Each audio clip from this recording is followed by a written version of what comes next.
Well, the history of gold as an inflation hedge is rather spotty, and it depends very much on where in the cycle you get in. Its history as a safe haven is certainly much more dependable, it's unlikely, I think, that inflation is going to get to the levels, at least on a sustained basis, that's going to trigger significantly higher gold prices from here. So nothing like a la 1970s, where we saw very sharp stagflation, which triggered very substantial rises in the gold price. We do not see that happening this year coming. Why did gold have this great rally, which, I mean, off the top of my head, I think it was 2018, 2019, 2020. We saw this great rally off the, just over $1,000 a troy ounce, and then just stopped. Why did investors fall out of love with it in the last year or so?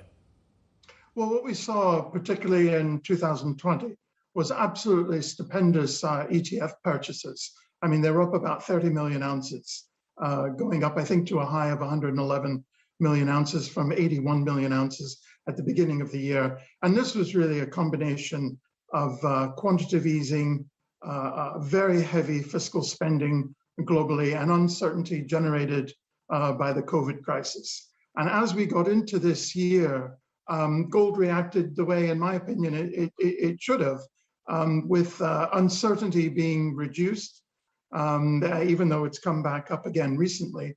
But overall, we're facing an era of reduced monetary and fiscal stimulus, combined with at least some progress on the COVID front, and that really, I think, reduced the level of institutional buying that we saw going into the market. And the ETFs, for example, went from 107 million ounces at the beginning of this year to about 98 million ounces currently. So a decline there. There's an old saying, I don't know if it's true or not, you can tell me if it's true, that all the gold ever mined would pretty much fit into an Olympic-sized swimming pool. I don't know if that's actually true, James, or not. But the fact of the matter is, it has a limited supply, despite the fact that obviously there is still some production going on globally as well, albeit with concerns about the environmental impact as well. Why does gold, and I'm sure you get asked this all the time, why does gold do very little at the moment when you've got all the interest in hedges in areas such as crypto? Well, we haven't seen much of an encroachment. I mean, crypto and gold are really quite separate. I know it's easy to talk about them in the same, and they do have some of the same characteristics, but much of the reason that you buy gold for is its physical property, that you can actually have it, and it's no one else's credit. You're no one else's counterparty risk, and that's not quite the same with crypto. Also, gold, of course, has the longevity that nothing else has. And so that separates it. Also, gold is treated on the institutional and retail level, I think, differently from the cryptocurrencies. So those people like myself on this channel who say, well, gold's done nothing as a hedge, whereas a lot of institutional investors who perhaps responsible for those outflows we've seen in some of those gold ETFs as well, they are wrong, or we're wrong, to draw conclusions that actually, if you're looking for an alternative, a way which is a hedge against the oscillation for those factors you just mentioned, like COVID, like fiscal spending, like central bank quantitative easing as well, it's wrong to put gold and cryptocurrencies in a similar bracket when people are looking to diversify. Yes, I think that's correct. And really what we're seeing now, when you touched on the inflation issue, we're seeing a bit of a divergence in the gold market. The institutional side has taken more or less the academic side, which is the majority of economists seem to have, HSBC's own view and most central banks' view, which is that inflation will peak next year and then moderate a bit afterwards. Whereas the man on the street, and hence we haven't had great ETF purchases. Whereas the man on the street, globally, in fact, seems to be much more concerned over inflation. And we've seen very heavy coin and retail small bar buying. So we've got an interesting divergence there in the gold market. But I think the way to look at gold is more as a safe haven and a portfolio diversifier than an outright inflation hedge. What about this brilliant flash yesterday? I don't know if you saw it, James, but it was the Turkish Central Bank on this show literally one day ago said they're going to have comprehensive studies will be carried out to increase the amount of gold collected from under the mattress. I love that flash. I don't know why. It just really, I don't know, hit a note with me as well. Gold under the mattress. Why is the Turkish Central Bank so excited about this? Well, I can't speak for the Turkish Central Bank and their policies. But I can point out that central bank purchases of gold, and I'm not talking about Turkey here, I'm talking about collectively, in the pre-COVID years of 2018, 2019, we're at record levels. We fell last year, but we're right back up again. And we've got well over 400 tons of gold has been purchased by the central banks. And we expect there to be even more purchases next year. And that's based on the fact that trade has recovered.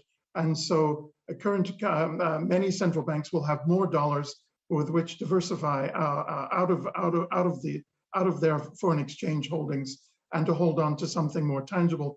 You know, back in the Asian crisis, which I'm actually old enough to remember, 1997 to 1999, I believe, Korea, the Central Bank of Korea, very effectively mobilized its gold reserves to stop a flow in the won and came out of the Asian crisis quicker than any other country at that time. And that's because of their judicious mobilization of their gold reserves. So it is useful, and central banks realize that, as well as many institutional investors. Yeah, you can't just get age one on me. I remember all that as well. I was around, unfortunately. I think I might have been trading something. Well, you don't look it, and I think that's the difference between you and me. Let you smoothie. But I also remember a similar kind of period, Gordon Brown selling, what did he sell it at, 282? Was that the price? He sold our gold reserves, a large lump of them, didn't he? Yes, I'm afraid so. And I remember many people at the time were thinking possibly that was the bottom of the market. Now, some central banks are very heavily weighted towards gold, but we haven't seen any major central bank sales for at least 10 years. But it is true that from about 1990 up until the early part of this century, we saw consistent central banks selling and the gold price weakened. Yeah, I've just found the copy on Wiki says they sold it. Gold reached a low of $252 on 20th of July 1999. The UK sold 400 tons just under of gold over 17 auctions. Average price of $275. Thank you, Gordon, for that one. Quick question for you, though, James. Where is the price of gold going in 2022? I know you think it's going to form a floor and perhaps go up, but have you got a number for us? Well, actually, very slightly lower from where we are now. We have an average of $1,740 an ounce, a range, though, of $1,850 to $1,650. So we see about a $200 an ounce range. And the reason for that is that around $1,850 and above, the jewelry market gets hurt. We see reduced in purchases from India and China, as well as producer hedging, forward selling at that time. Anything below 1,700 re-triggers more jewelry demand and probably brings in more central bank buying as well. So that's what gives us our range. But the fact that we are entering a period of reduced fiscal and monetary easing is going to provide the major headwind. But there's simply enough geopolitical risks to keep us from falling too far from present levels. Man, James, are you really in Massachusetts? It's 2:30 in the morning, sir. I'm speaking to you on a holiday from Martha's Vineyard Hi, I'm Joanna Bersecci, and thank you for watching. You can check out more of our videos by clicking on the boxes on the screen. And don't forget to subscribe to our channel for more from CNBC International. Thank you for watching.